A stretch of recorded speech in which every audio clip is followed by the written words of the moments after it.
Bulldozer action को लेकर के सुप्रीम कोर्ट ने कार्यपालिका को लगाई कड़ी फटकार, बताया असंवैधानिक। आपको बता दें कि बुलडोजर एक्शन को लेकर के बुधवार को सुप्रीम कोर्ट ने एक बड़ा फैसला सुनाया। सुप्रीम कोर्ट का सख्त लहजे में कार्यपालिका को ये निर्देश था कि किसी व्यक्ति का मकान केवल इस आधार पर गिरा देना कि वो आरोपी है, ये कानून और शासन दोनों की नजर में बड़ा उल्लंघन है। यहाँ पर कार्यपालिका को सुप्रीम कोर्ट ने कड़ी फटकार लगाते हुए कहा कि किसी भी अपराधी का घर नहीं गिराया जाना चाहिए, क्योंकि ये कानून की नजरों में असंवैधानिक है। तो वहीं पर सुप्रीम कोर्ट के इस फैसले का भाजपा और विपक्षी ने भी स्वागत किया। आपको बता दें कि भाजपा के नेता यहाँ पर प्रवक्ता हीरो वाजपेयी ने कहा कि सुप्रीम कोर्ट ने जो फैसला सुना है वो स्वागत योग्य है। उन्होंने कहा कि कार्यपालिका को कोई कोर्ट ने स्पष्ट निर्देश दिए हैं, कार्यपालिका को भी उन निर्देशों का पालन करना चाहिए। उन्होंने कहा कि विपक्ष को ज्यादा खुश होने की जरूरत नहीं है, क्योंकि कोर्ट ने यूपी सरकार के किसी भी एक्शन पर कोई टिप्पणी नहीं की है। उन्होंने कहा कि जहां पर अवैध कब्जा या अवैध अतिक्रमण है जो कानून की नजर में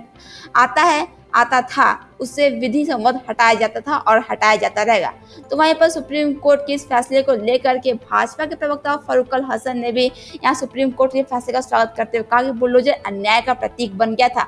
संविधान में यह व्यवस्था दी गई है कि कार्यपालिका और न्यायपालिका को अपने अधिकार क्षेत्र बांटे गए हैं, लेकिन भाजपा सरकार ने न्यायपालिका के अधिकार क्षेत्र में अतिक्रमण करने का काम किया। आज देश की सबसे बड़ी अदालत ने उस अतिक्रमण को हटाने का काम किया है।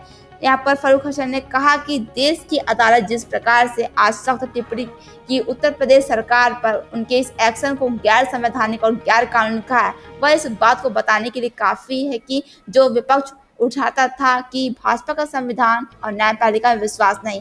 समाजवादी पार्टी देश की सबसे बड़ी अदालत के फैसले का स्वागत करती है। तो कांग्रेस की तरफ से भी इसको लेकर के टिप्पणी की गई है। सुप्रीम कोर्ट ने जो आज गाइडलाइन जारी की है, जो निर्णय सुनाया है, वो स्वागत योग्य है। कार्यपालिका को उन्होंने स्पष्ट निर्देश दिए हैं और उन निर्देशों का पालन कार्यपालिका को करना चाहिए। रही बात कि विपक्ष जो खुश है, मुगालते में उत्तर प्रदेश सरकार और उसके किसी एक्शन के बारे में कोई भी उन्होंने इस तरह की टिप्पणी न पहले जब गए लोग कोर्ट की, न अब की है। जहाँ भी अवैध अतिक्रमण है, कब्जा है, कोई भी हो, चाहे डॉक्टर हो, वकील हो, अपराधी हो, नेता हो, यदि कानून की जद में आता तो विधि सम्मत तरीके से बुलडोजर से हटाया जाता था, हटाया जाएगा। सपा के कुछ नेता ऐसे हैं जिन्होंने कहा है कि किसी को चेहरा दिखाया गया है, नाम नहीं लिया, मगर उनका इशारा किसी और की तरफ। कैसे देखते हैं सर? देखिए, उनको खुद को आईना दिखाया गया, वो अपना चेहरा उस आईने में देख रहे हैं और लगता महसूस करते हैं उनको दिन भर अब सपने में योगी आदित्यनाथ ही दिखते हैं। देखिए, बुलडोजर वो अन्याय का प्रतीक बन गया था और जिस तरह से देश की सबसे बड़ी अदालत ने बुलडोजर एक्शन पर रोक लगाने का काम किया है, समाजवादी पार्टी इस फैसले का स्वागत करती है।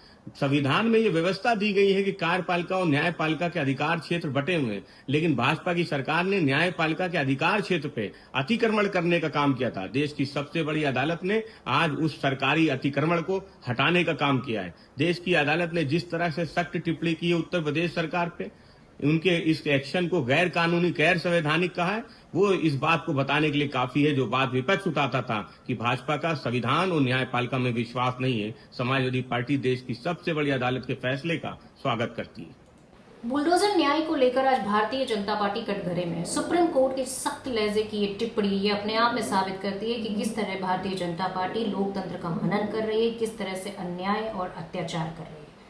जो अपराधी अभी जिसका अपराध सिद्ध भी नहीं हुआ है, उसका घर तोड़ दिया जाता है, उसके पूरे परिवार को बेघर कर दिया जाता है। कहाँ का न्याय? आपके अधिकारी कहीं भी फरमान सुना देते हैं, किसी का भी घर तोड़ देते हैं। आज उनकी जिम्मेदारी सुनिश्चित हुई है।